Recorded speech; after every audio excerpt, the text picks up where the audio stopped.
And then finally, this is a project that frankly slipped into the book, and as I've shown it to people, it's one that really seems to capture their imagination most, and it's one of the smallest.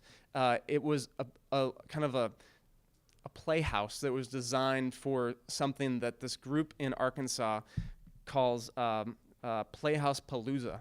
And I'm sure you've had architects build dog houses for architecture or build tree houses or do other things. And I think that those kinds of projects are really interesting, but I had never really considered those pro bono work. But when I began to hear this woman from Lafayette, Arkansas, talk about what this project meant to them and how it changed their thinking about design, it did seem to fit. And so this is a really, really sweet little structure down in Arkansas. And as I transitioned out of public architecture and concluded the work on this book, I began thinking about those projects. I began thinking about how in our communities we can affect change and what scale that might begin to happen at. Can it move? Am I able to personally move beyond the building scale and begin to think more holistically about cities? And really began to think about what makes great neighborhoods, what makes great cities, aside from buildings and aside from architecture itself. And that pursuit led me to an organization called Next American City, which I joined in August as its first president and CEO. And this was a small but I think really powerful nonprofit organization established in 2003 by a couple of young architecture school and planning school graduates that basically said that they wanted to make cities better. They wanted to unite ideas to improve cities. And we're probably best known for our quarterly magazine.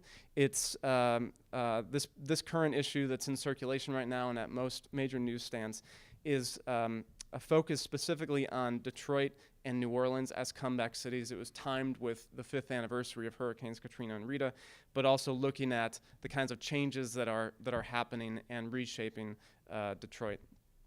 This is our upcoming issue that'll be published December 1st. It features Sean Donovan, who actually has a great quote right here on the wall next to me. That quote says, "People are voting with their feet more and more in search of walkable neighborhoods with transportation options." And Secretary Donovan, talked about many of those same things as we interviewed him and photographed him for our cover story. He is really focused on bringing, as we put on our headline on the cover, bringing the urban and the development aspects of HUD back into HUD. They're not just focused on urban issues, they're actually uniquely interested in some rural development as well. But Secretary Donovan, who has training both as an architect and in policy, is really, really pioneering that. And it was fascinating to watch the interactions that he had, really taking on the role of government as a listener and as a facilitator. And so this is but one of many partnerships that they have with Habitat for Humanity, and this is Jimmy Carter just a week after he was ill at this build in DC. Probably the most engaging part of this work for me at this point is through our Next American Vanguard program. We've identified young people in the same way that I had previously with my work with Arc Voices and with AIAS and the AIA. We've identified young people at Next American City as really critical to advance these issues, to carry them forward in new, fresh, invigorating ways. And so these are some of the members of our Vanguard program. This is a young woman named Abby Hall. She works for the Environmental Protection Agency and talks about the role that she has in facilitating communication between different scales of communities, being that kind of liaison between the federal government that can seem big and distant, and how it can impact local change. This is Dominic Robinson, who was always saw himself living in big and great cities like Chicago, but found a calling in the Rust Belt, one of the Rust Belt cities in Syracuse, New York, and has started an urban revitalization organization there that's a partnership with a bunch of different organizations. This is a young woman who works in West LA. She in her youth, led a series of marches that ultimately came to become one of the largest facility improvement programs in the LA Unified School District's history. And Anna is doing really important work now for the California charter school movement. And then finally, somebody that probably has the most architecture training of anyone that I just represented is an architectural historian in New Orleans, in St. Louis, who is trying to look at the history of these places to inform future development in a really, really unique and compelling way. And then finally, this is a woman that I'm sure many of you know. She previously directed an organization that probably would have been represented here in this room called the Community Design Resource Center of Boston. She now heads the Bruner Awards for Urban Excellence. And I thought that she was worth highlighting because one of the many projects that the Bruner Awards have recognized is actually this one right across the street from us, Millennium Park. And there are great urban places. There are fantastic award programs that recognize them, and the Bruner Award for Urban Excellence is one of them. And so it's great to, there's a lot of great things going on here in Chicago. I want to also just highlight a precious few other things that I find are really compelling, really inspiring. I claim no credit whatsoever to the vast majority of them. I was trying to gather from kind of my arsenal of websites and press releases and other things that are sent to me, trying to gather some things that I could leave you with. This, of course, is the Highline project in New York. If you haven't had a chance to visit this, it is an absolutely positively remarkable place and project. And it was initiated by a small group of people, very young people, a couple of artists, and it's gone on to become one of the greatest public works projects of our time. And it's only about a third open at this point. It will continue to evolve over time.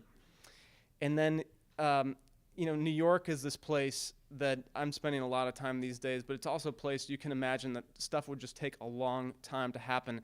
And yet, with a visionary mayor like Mayor Bloomberg, as well as some aggressive folks in the planning department and elsewhere, there have been some really substantial changes. There's 200 miles of new bike lanes in New York. There are street closures like this in Times Square, where they've created these pedestrian plazas, a place for the community to come together, for tourists and others to hang out. It's really pretty extraordinary. Here are some of the bike lanes in New York. And of course, we've seen the growth of many bike share programs. This is probably the best known of them in Paris, but right here in Chicago, there's a number of depots. There's also bike sharing programs across the country, starting up in Denver, as well as Washington, D.C. I saw a bunch of them zipping around a couple days ago, and in Montreal and some other places. So it's really fascinating to watch the growth of these programs. Since we're in Chicago, I thought I would end with another, I think, really interesting initiative that I see as something very small, but has the potential to become much bigger, has the opportunity for lots of people to participate.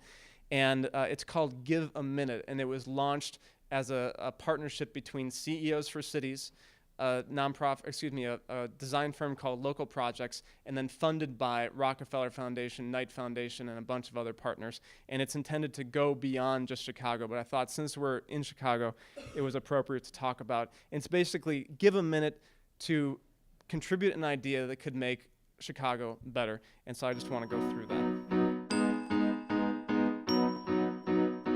Ever have an idea for how to make your city better?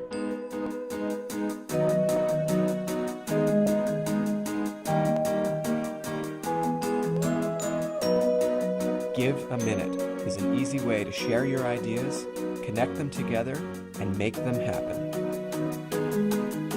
Text your idea or go to giveaminute.info. City leaders are listening and will use these ideas to make your community better.